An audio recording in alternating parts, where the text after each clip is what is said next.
이 책은 왜 사야 되느냐 하면 남아찬드란의 여러 가지 이론이 있는데 뇌과학 분야에서는 환상지 치료 그것 쪽을 공헌을 했고, 그 다음에 공감각에 대한 연구가 많이 진행이 됐고, 나는 그보다도 이분이 아름다움에 대한 신경과학적 근거를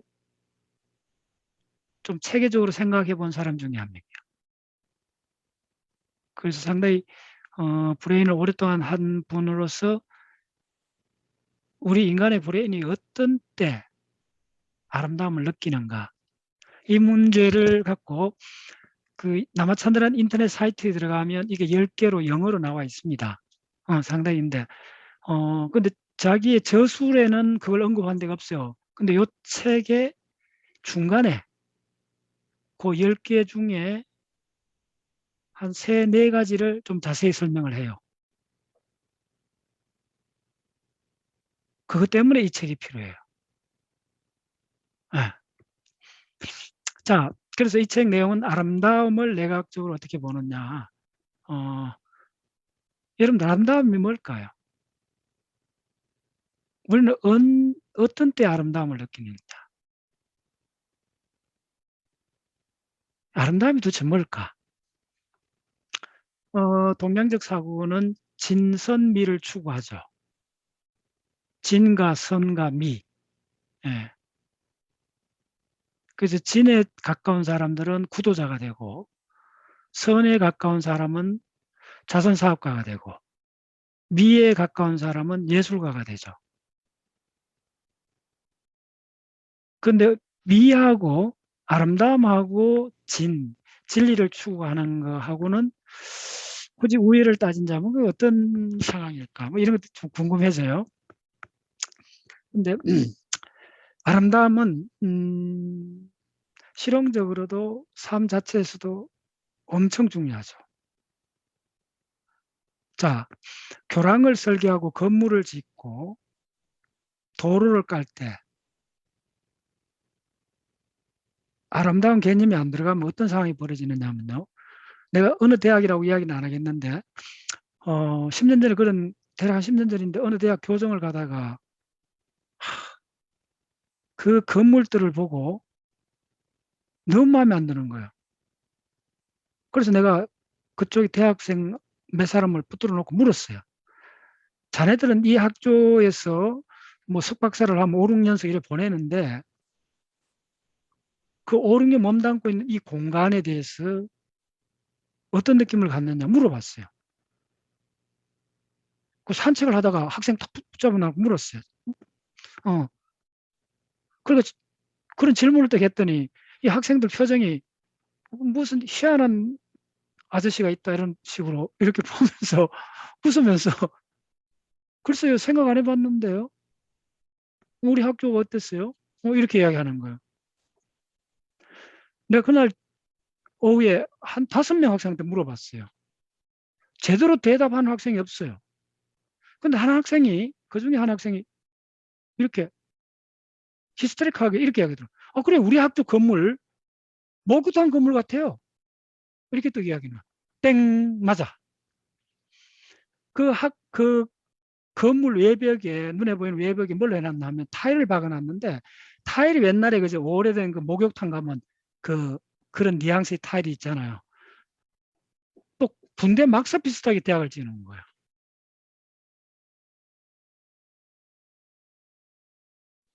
네, 이건 진짜 아니에요. 왜 아니냐면 예, 제가 미국 유학 시절에 스탠퍼드 대학을 한번 가본 적이 있어요. 혹시 여러분들 스탠퍼드 대학 미국 가면 한번 일부러라도 한번 가보세요. 뭐 벌써 한 25년 전인데 스탠퍼드 대학도 갔더니 일단 건물이 안 보여요, 바깥에서. 그러니까 무슨 10층 이런 건물이 없어.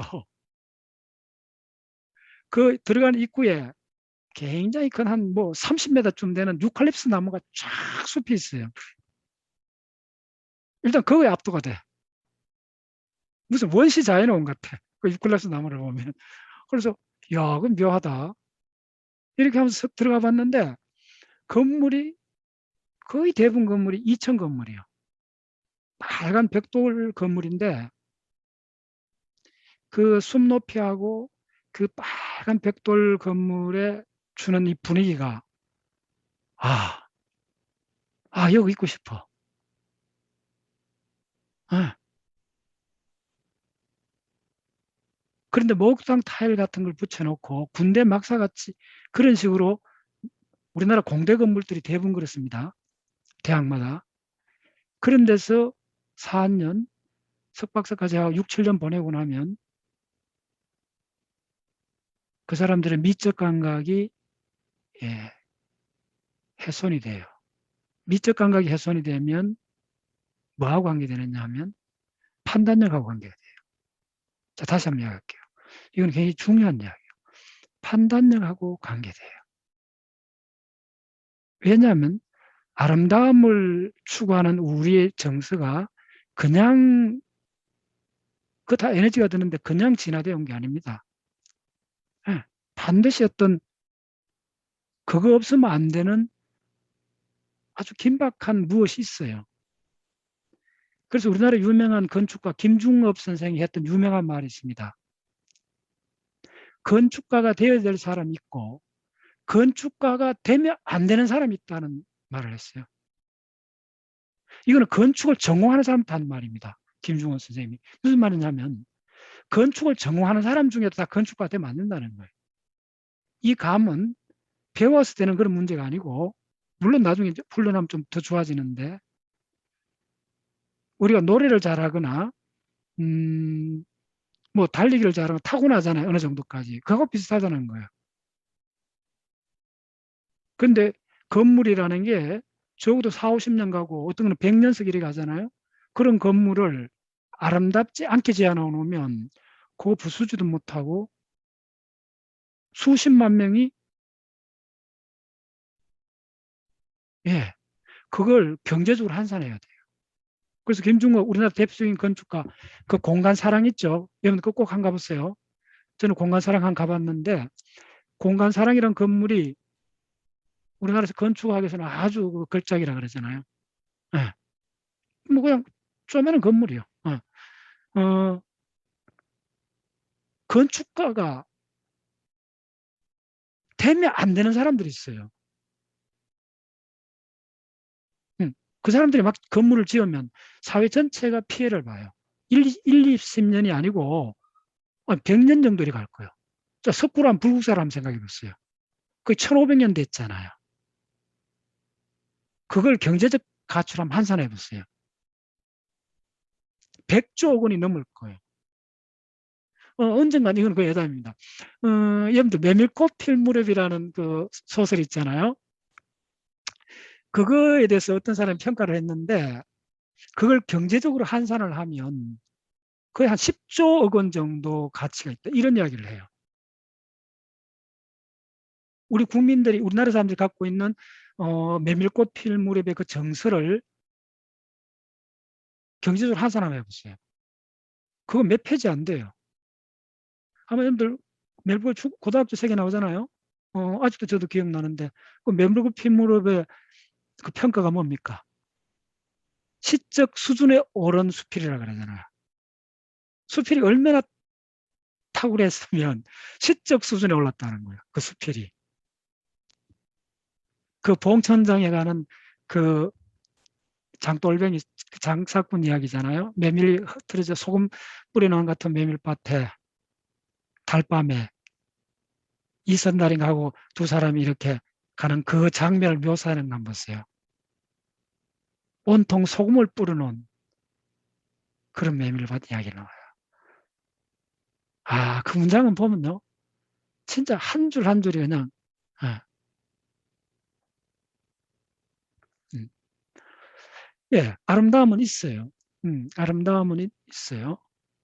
왜냐하면 뭐 같은 문화권의 사람들이 동시대에 같은 문화권의 사람들이 다 그걸 향유할 수 있고 더 중요한 거는 그거에 대한 평가를 낼 수가 있는 거예요.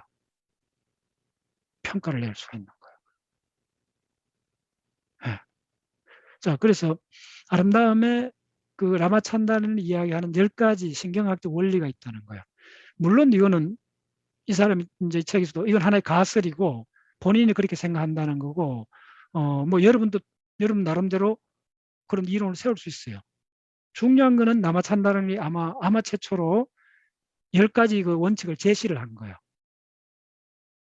저는 그 중에 한 6, 7가지는 참 탁월하다.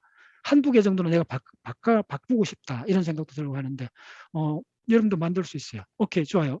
일단 뭐 본론부터 그 10개부터 설명을 드리고 하겠습니다. 그러면 얼추 이 책을 읽은 셈이 됩니다.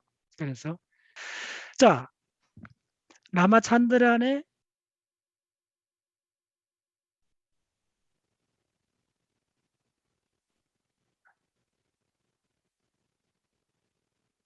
내 기반 아름다움, 내과학적으로 설명한 아름다움의 10가지 공통점이요. 아름다움. 자, 내가 한번 해볼게요. 첫 번째가 뭐냐면 피크시프트예요. 간단합니다. 뭐냐면 우리나라 말로 피크점 이동이요. 뒤에 이제 쭉 설명드리겠습니다. 간단해요. 피크점 이동은 뭐냐면 이건 꼼짝없는 아름다움의 첫 번째 원칙이에요. 간단히 뭐 아름다움은 극단적으로 간다는 거예요. 이게 무슨 말이야? 자, 미술에서 사조에서 가장 유명한 게 그 피카소의 이파체잖아요. 이거 피카소로 생각하면 돼요. 피카소가 마지막에는 여인의 그 얼굴을 그냥 뭐 전부 다 뭡니까? 기하학으로 바꿨잖아요. 기억나죠? 네. 그러니까 아름다움을 피카소는 형태의 기하학 형태의 극단으로 간 거예요. 이게 많습니다. 예를 들면 만주족인가 그럴 거예요. 전족 아십니까, 여러분? 이 중국에서 있었던 일인데 이게 건설사에 나옵니다. 여자의 발이 조금 아름답다고 이게 들어간 거예요. 그래서 소녀 때부터 이 발을 천으로 큰 발을 전부 빽 매갖고 몇 년을 보내고 나면 발이 이렇게 합체가 돼갖고 잘 서지도 못해요.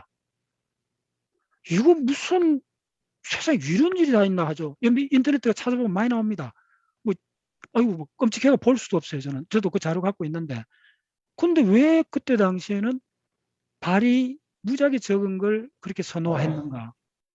우리는 안 그렇잖아요. 뭐, 별로 신경 안 쓰는데 특별한 문화적 현상으로서 그렇게 되는 거예요. 그 다음에 또 여러분들 다큐멘터리 보면 나오죠. 아프리카 어느 부족은, 아마존의 눈물에 나오잖아요. 그 부족은 뭐냐면 입술이, 아프리카부터 이야기했고요. 아프리카 어떤 부족은 목이 길면 미인이야. 보셨죠? 다 할 거야. 아마 미술책에서 나옵니다. 그럼 여기다가 구리 태를 이렇게 해요. 이렇게 소녀 때. 그래갖고 야들은 이렇게 계속 가는 거예요. 그래서 목이 길면 길수록 아름다운 거예요. 그래서 얼굴이 이렇게 돼 있는 거예요. 이렇게 가는 거예요. 뭐 이거는 뭐 그렇다 합시다. 이게 최근에 우리나라 그 방송에 찍었는 아마존의 눈물 편에 나오는데 보세요. 그 부족은 뽀띠족인가 뭐 이렇게 얘기했는데 입술이 크면 아름다운 거예요. 그래서 어떻게 하니까 입술에다가 아래 입술에다가 나무를 세기 같은 걸 이렇게 박아요. 구멍을 뚫어요. 그게 아니고 여기다가 뭐 이렇게 나무 테를 이렇게 접시 같은 걸 집어넣어요. 그래서 입술이 어떻게 되느냐 하면 아래 입술이 이렇게 돼갖고 이렇게 접시를 집어넣어갖고 입이 어떻게 되느냐 하면 그리자면 이렇게 돼 있어요. 입술이 이렇게 하면 아래 입술이 이렇게 돼 있어요. 이게 미의 기준이에요. 그 동영상 한번 찾아보세요. 네. 이제 이해했죠? 그 부족한테는, 다른 부족은 아닙니다. 그 부족한테는 이게 절대의 아름다움 기준이에요. 모든 남자가 이 입술이 이렇게 많이 나온 여자한테 구애를 하는 거예요.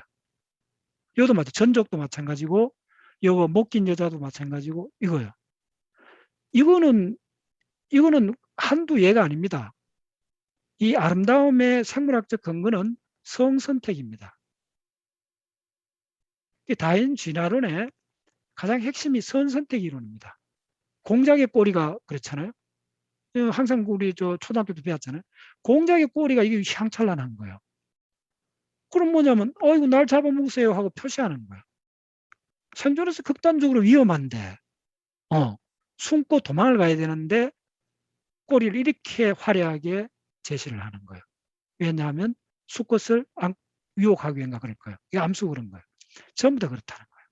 그게 이제 미술에서도 사실은 그대로 적용되는 게 어떠한 현상이 있으면 그쪽 경향을 극단적으로 한다는 거예요. 피카소 그림을 놓고 보면 초기에는 사실적인 그림이 있어요. 그 다음에 극단으로 가요. 인간을 그냥 기하학적 도형으로 바꿔버려요. 네. 아비롱의 처녀들 그 그림 한번 보세요. 기하학으로 바꿨죠. 이거는 꼼짝할 수 없는 신경과학적 기반이 있다는 거예요. 이건 또 이거 갖고 이제 노벨상을 받습니다. 이 피크처 미등은 뭐냐 하면 여러분들 동물학에서 노벨상을 받은 사람이 한 2명밖에 없어요. 갑자기 이름이 기억 안 나네. 여러분들 인터넷 가면 있습니다. 그 오스트리아의 이 털 이렇게 많은 노인 한 명이 그 유명한 사진이 있습니다. 그 노인이 장화를 신고 이렇게 걸어가요. 걸어가면 여기에 오리들이 쫙 따라가는 그림 본 적 있죠? 이 사람 노벨상 받았어요.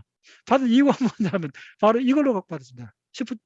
피크 시프트로 받았습니다. 뭐냐면 이 사람 동물학자가 조류 이런 걸 연구하다 보니까네 야생 오리 알을 갖고 부화를 시킨 거예요.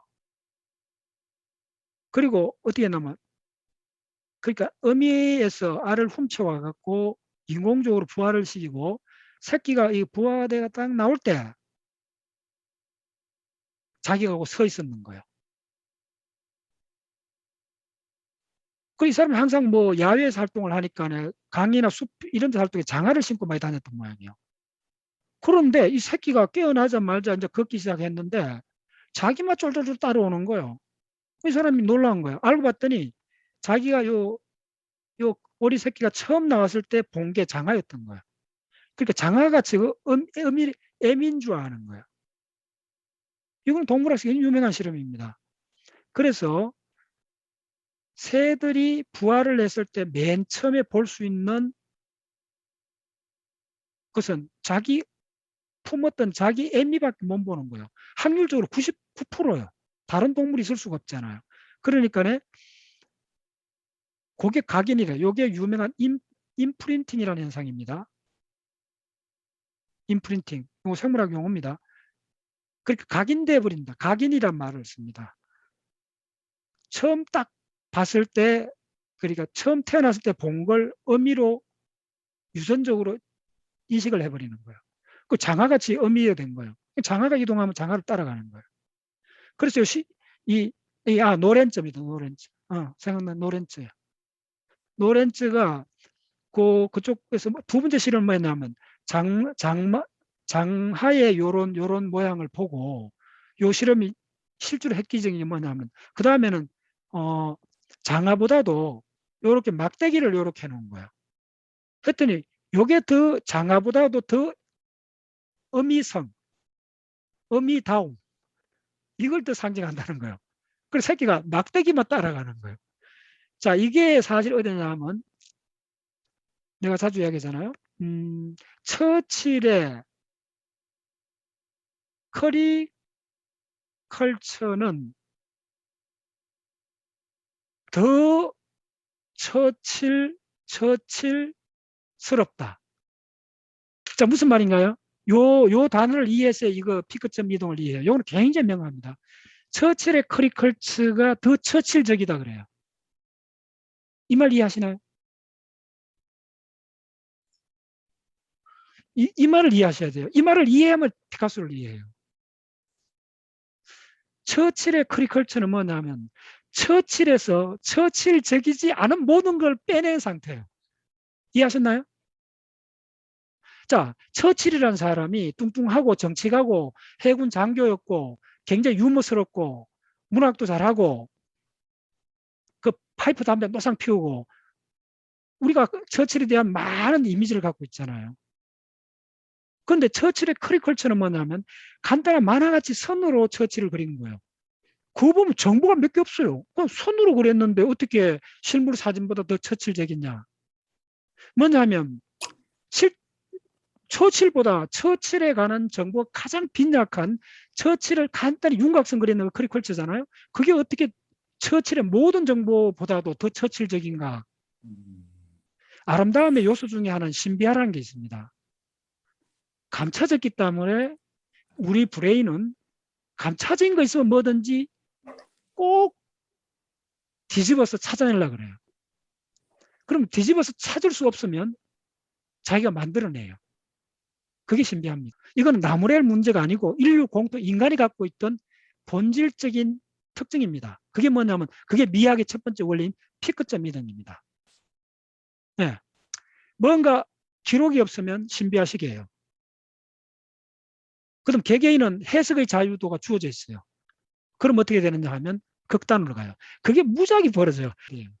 자, 예를 들면 제가 갖고 있던 특성이 몇 개 있어요. 그런데 우리 회원들 몇 명한테 건너뛰고 나면 제가 갖고 있는 특성이 피크점 이동이 돼갖고 박 박사는 뭐 지독하게 뭐 한다, 인간성이 뭐 어떻다, 극단으로 가버려요. 그런 경우 굉장히 많이 하죠. 예. 어떤 사람의 장점을 하나 찾아내면 완전히 신성시해버려요, 그냥. 예. 그게 피크점 이동입니다. 요걸 미술에서, 예술에서 가장 잘 썼던 사람들이 인상 파악하고 그 입체파입니다. 피카소의 거의 달인입니다. 우리 브레인이 그 속성입니다. 예. 뭐든지 극단으로 간다는 거야. 뭐든지. 어떤 사람이 좋은 사람이라고 낙인을 찍히면 그 좋은 점만 찾게 돼갖고 극단을 가버려요.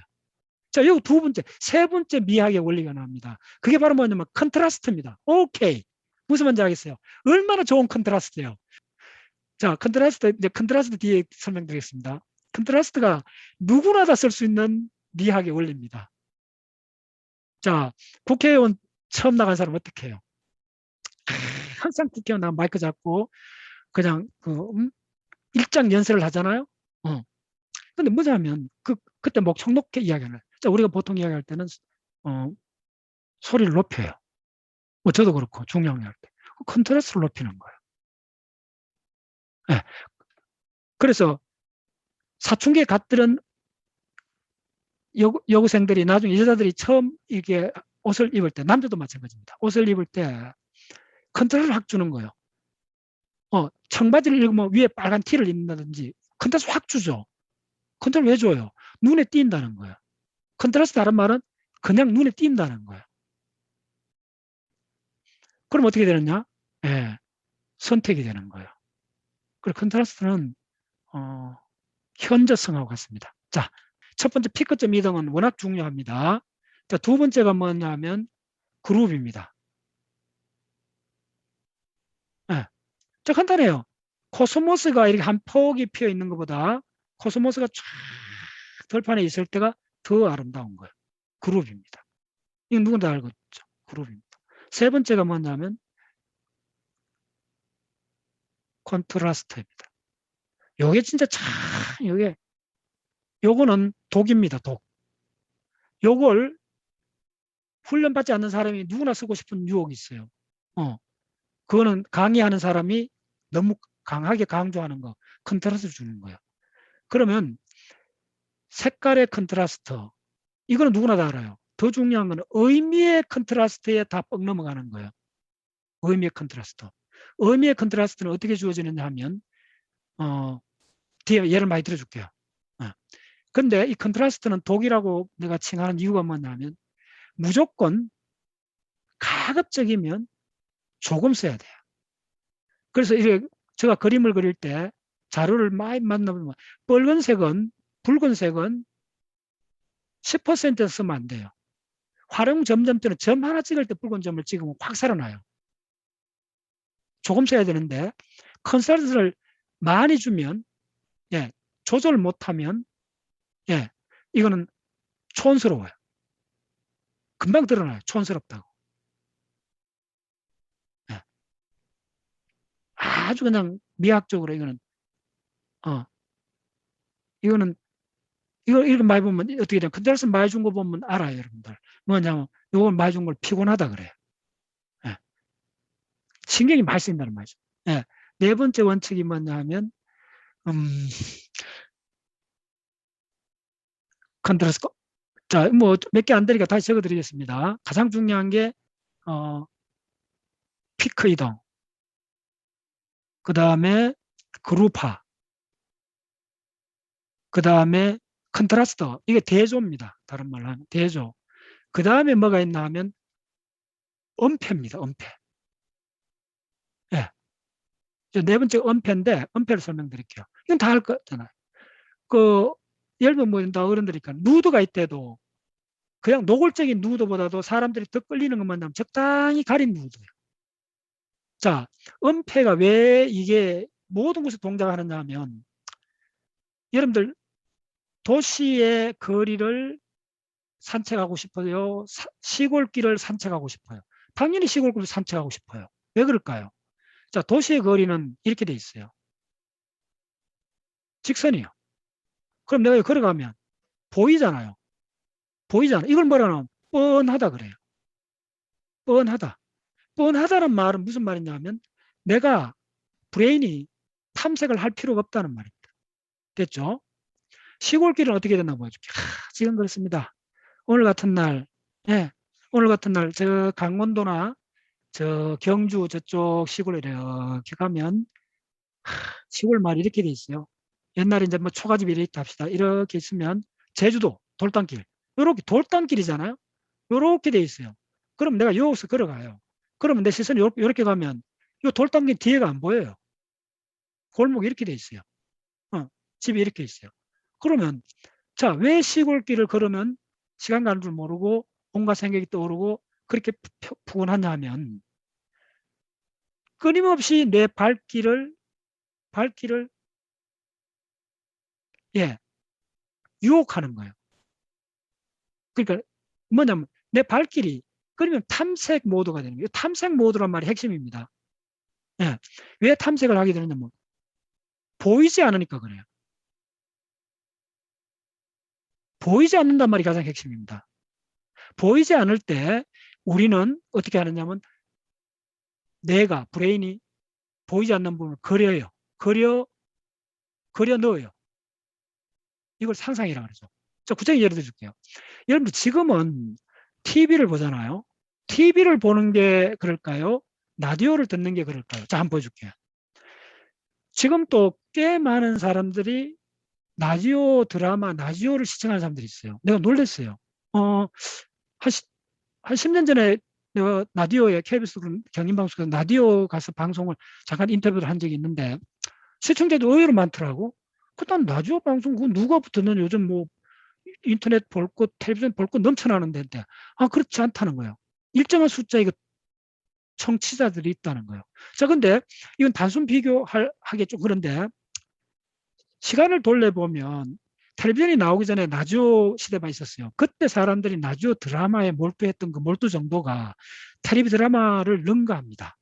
지금 텔레비전 있고 시각이 있고 텔레비전 방송이 있고 라디오 방송만 있대요. 라디오 방송에 빨려 들어간 걸 처음에 잘 이해를 못했어요. 근데 브레인을 공부했더니 그게 정답이에요. 라디오는 보이지 않잖아요. 소리만 들리잖아요. 근데 훨씬 집중을 더 하게 만드는 거예요. Why? 보이지 않기 때문에 그래요. 보이지 않기 때문에 드라마를 우리가 브레인이 만들어내는 거예요. 자, 우리가 동영상보다도 결정적 한 장의 사진이 사람을 더 감동을 줘요. 내가 종종 그 이야기를 해요. 그래서 우리가 돈 주고 또 시간 없는데 미술관에 와서 명화를 보잖아요. 왜 그럴까요?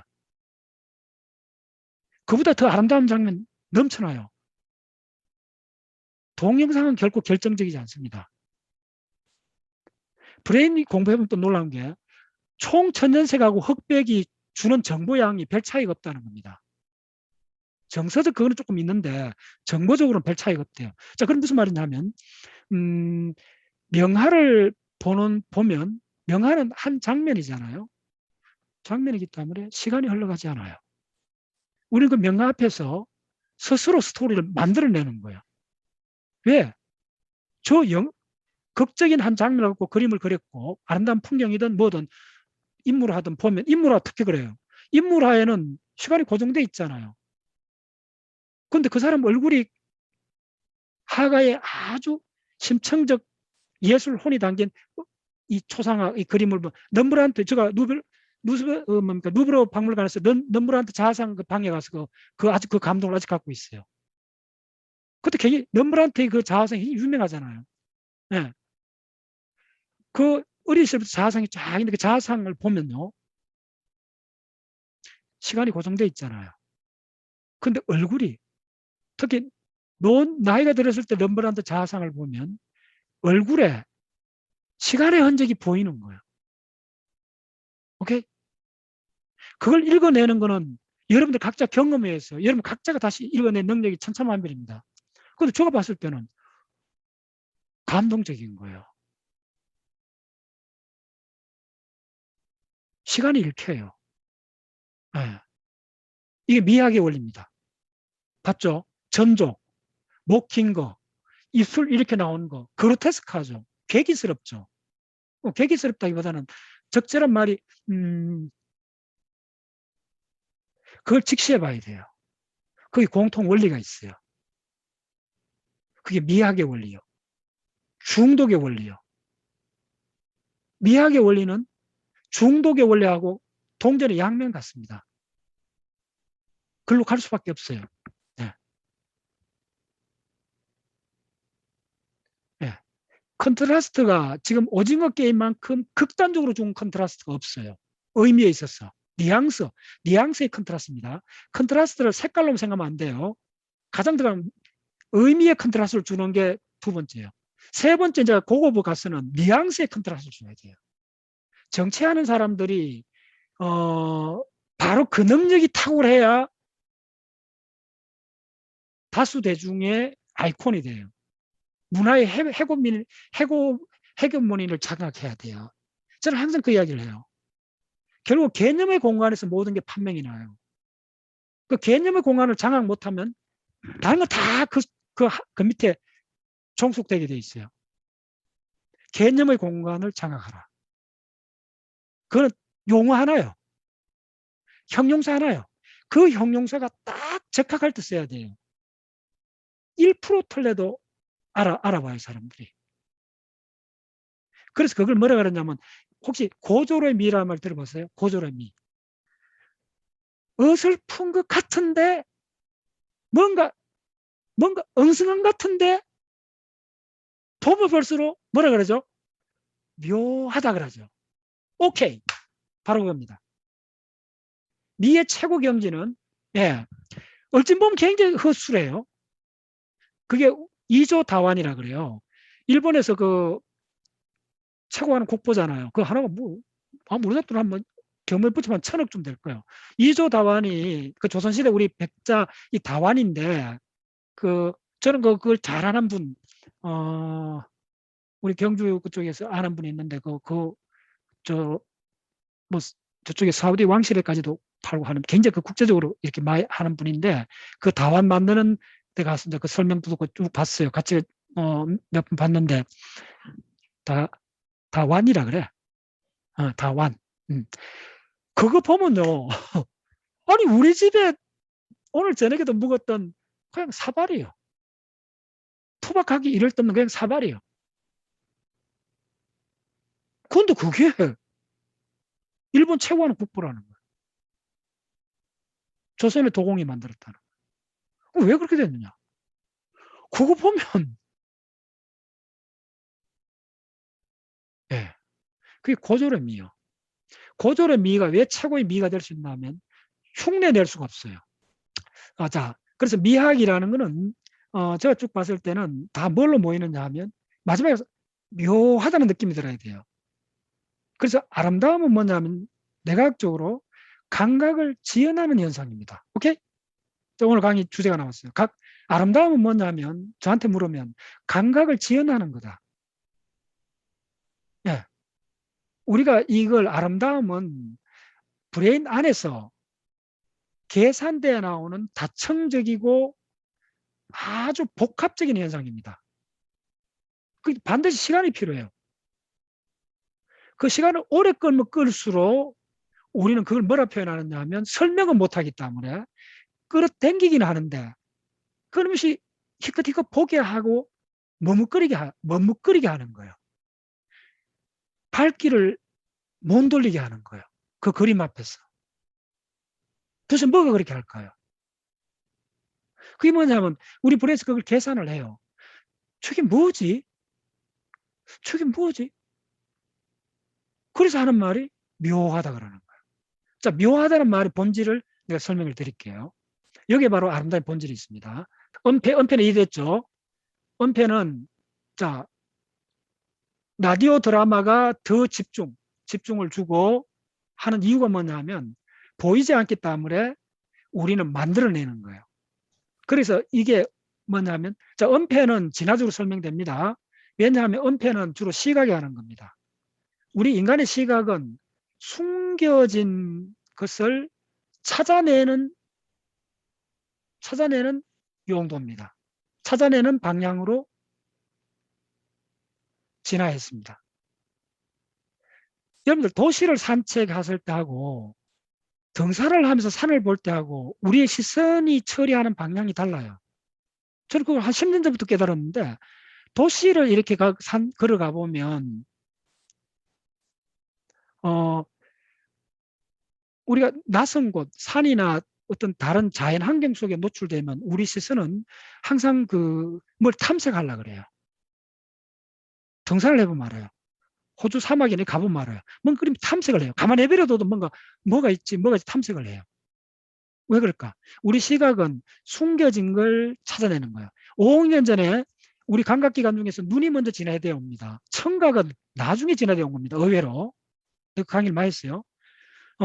아직도 청각은 그러니까 시각이 눈이 하나 만들어지는데 이쪽 진화를 시뮬레이션 하는 사람들 자료들이 많습니다. 책도 나와 있어요. 시각은 의외로 간단히 만들어져요. 40만 년 정도면 눈이 하나 출현할 수 있어요. 그래서 조개도 눈을 갖고 있습니다. 인간의 눈은 원리 같아요. 조개가 눈이 있는 건 여러분들 혹시 보셨나요? 잠자리 눈은 인간보다 더 복합합니다. 복눈이잖아요. 그래서 시각은 모든 동물이 시각을 갖고 있습니다. 거의. 왜 그러냐면 시각이 딱 처음에 어떤 동물이 먼저 시각을 갖게 되면 다른 거는 장님이고 자기는 눈을 떴기 때문에 먹이 경계에서 압도적 우위를 점해요. 그러면 나머지 모든 동물은 시각을 가진 존재를 만나면 숨어야 돼요. 이게 바로 뭐냐면 커무플라이즈입니다. 그래서 보호색이라는 게 물고기에서부터 모든 동물에서 사실은 원초적 능력 중에 하나가 보호색입니다. 예, 카메론만 색깔을 바꾸는 게 아닙니다. 다 보호색을 띱니다. 그 보호색이 뭐냐면 시각을 가진 존재한테서 도망을 가기 위한 방편입니다. 언어가 출현해서 인간은 더 교묘한 보호색을 띱니다. 그게 뭐냐면 사기하고 거짓말입니다. 됐죠? 보호색입니다. 자기를 감추는 겁니다. 위장입니다. 그래서 자, 요걸 하면 공부의 원리를 있습니다. 이게 미학의 원리입니다. 숨겨야 됩니다. 숨기면 상대는 본능적으로 내한테 접근해서 나를 밝혀내려고 계속 까발리고 들어옵니다. 나한테 접근해 옵니다. 내가 유혹을 당합니다. 내가 숨기면. 이해됐나요? 이게 미학의 네 번째 원리입니다. 은폐입니다. 그래서 하수들은 그냥 막 드러내는데 숨겨야 돼요. 근데 이 숨기는 게 얼마나 잘 숨기는가 이게 진짜 묘합니다. 그럼 사기꾼은 어떤 사람이 사기꾼이겠어요? 가장 순진하게 보여야 사기꾼의 수가 높은 겁니다. 예, 아시겠어요? 완벽한 사기꾼은 웬만히 똑똑한 사람도 속아 넘어가게 돼요. 은폐가 그만큼 그렇습니다. 자, 은폐라는 거는 우리가 그래서 미학의 대부분 원리는 뭐냐면 인간으로 하여금 능동적으로 그 다음에 시간이 들게끔 하는 거 능동성과 시간성을 부여하면 다 미학의 원리로 바뀝니다. 끊임없이 기다리게 해주는 거예요. 남녀관계도 마찬가지잖아요.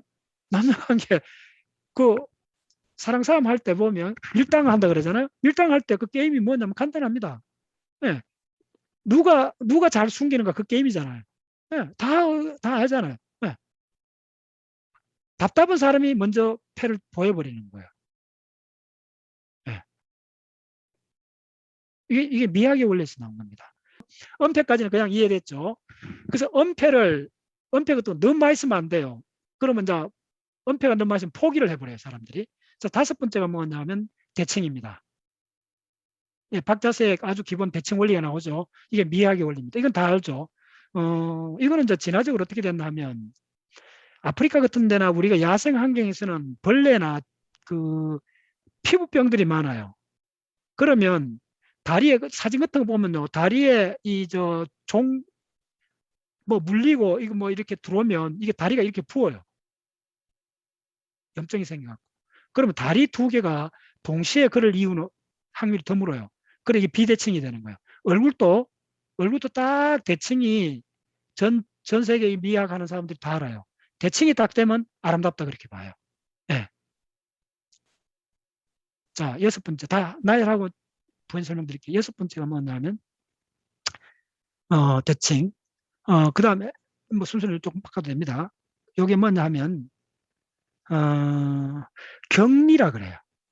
요게 남아 찬단이 제시한 10가지 중에 가장 이해하기 좀 어려운 거예요. 격리는 뭐냐면 이런 겁니다. 인상파를 생각하면 돼요. 인상파가. 인상파는 뭐냐면 뭘 격리시켰나 하면 그것부터 두 가지 있습니다. 인상파가는 아름다움을 위해 갖고 다른 걸 포기해야 돼요. 뭘 했냐면 인상파가는 형태를 포기했어요.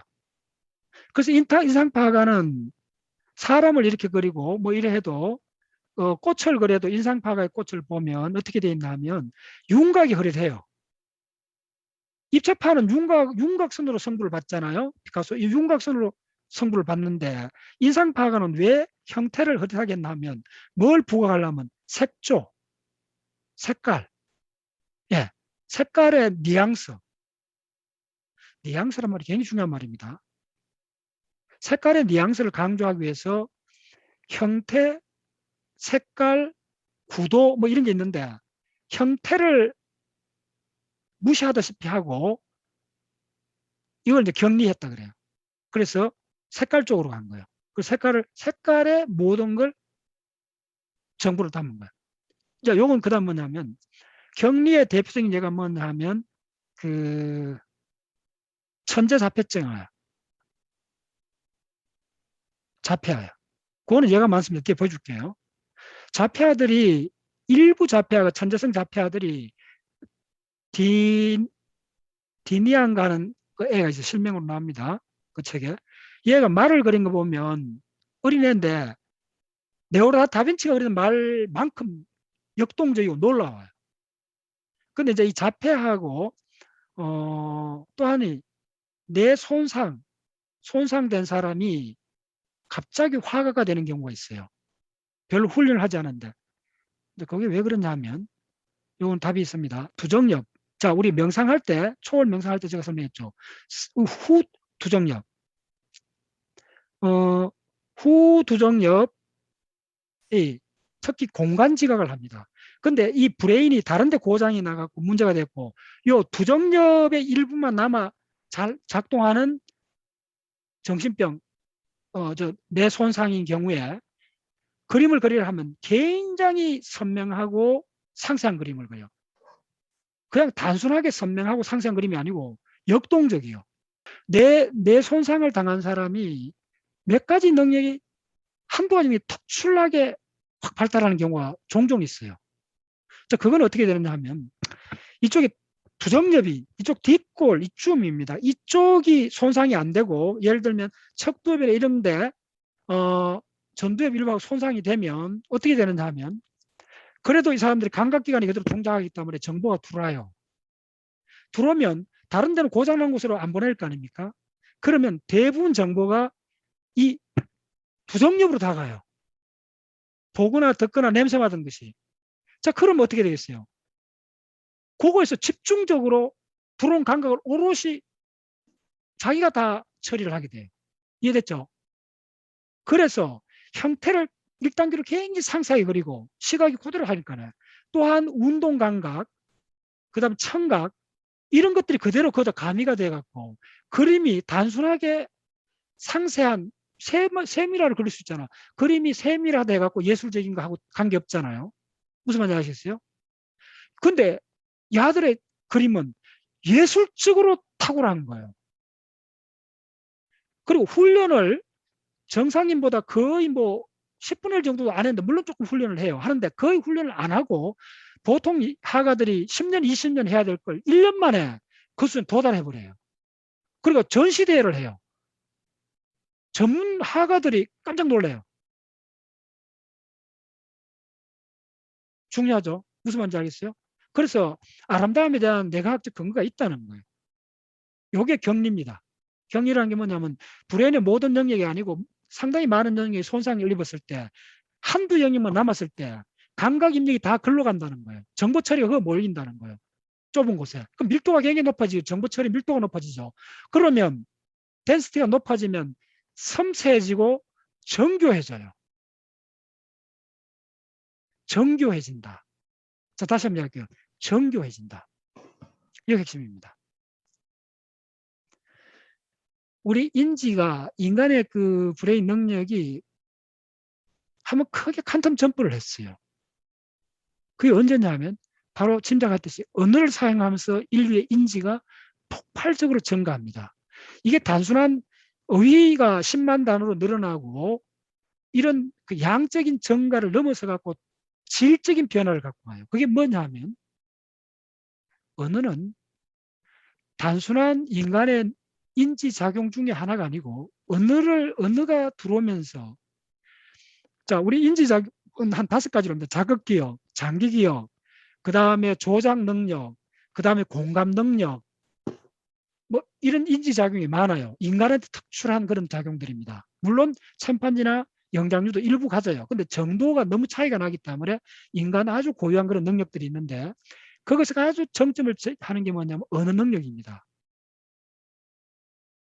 언어 능력은 왜 그것이 중요하냐면 다른 모든 인지 능력, 자극기억, 정서 능력, 그 다음에 운동 능력, 그 다음에 통합적 사고, 문제 해결 능력, 이런 모든 인간의 고유한 능력을 한 차원 높게 정교화시를 줘요. 언어 이꼴 정교합니다. 됐죠? 그래서 우리가 알잖아요. 사람 딱 만나 이야기해보면 10분 내로 알잖아요. 저 사람의 그냥 막말로 지적 수준 그냥 알잖아요. 왜 그럴까요? 그걸 뭐 어떤 사람 많이 알고 뭐 이 사람한테 그렇게 생각하지 마시고, 이걸 객관적으로 딱 어떤 사람하고 대화를 할 때 여러분들 두 사람 대화하는 걸 딱 보면 딱 알잖아요. 두 사람 지적 수준을 우리가 즉각 알아요. 뭘로 알아요, 그 사람이? 산수 계산을 하고 뭐 미분 반경일 뿐 그런 것도 아니요. 뭐 우주론을 이야기해도 이런 것도 아니요. 단 10분만 딱 이야기해봐도 금방 알아요. 핵심은 왜 금방 알게 됐을까요, 우리가? 뭘로 통해서 알게 될까요? 표정이 아닙니다. 그 사람이 쓰는 언어의 정보량입니다. 더 엄밀히 저한테 물으면 언어의 뉘앙스입니다. 언어의 뉘앙스입니다. 이 언어의 뉘앙스는 여러 가지 구성 요소로 되어 있습니다. 1차적으로 정보량이 일단 많아야 돼요. 정보량이 많은 사람이 이야기를 할 때는 당연하게 압축을 합니다. 네, 함축을 하게 돼요. 그러면 그걸 듣는 사람은 그걸 풀어야 돼요. 압축해서 보내기 때문에.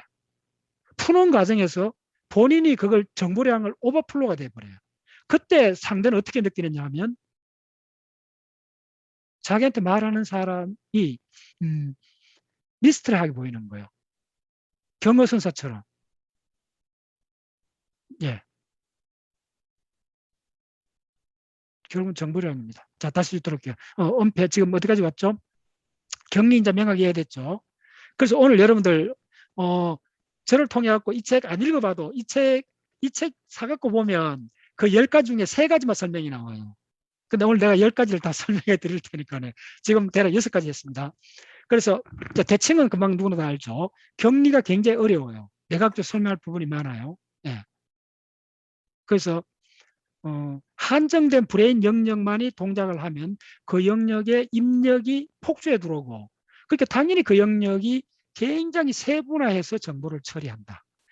그러니까 시각적으로 그림을 그릴 때 굉장히 세밀하게 그릴 수가 있고, 그 다음에 운동 감각이 그걸로 또 들어가니까 굉장히 그림이 역동적으로 되는 거예요. 보통 사람이 그걸 결합을 하려면 적어도 10년 이상 훈련을 해야 돼요. 오케이? 그대로 뺏기듯이 이렇게 그리는 건 1년만 하면 누구나 그 능력을 가져요. 근데 그거에서 역동성이나 미묘한 뉘앙스를 실으려면 다른 감각이 그 결합해 줘야 돼요.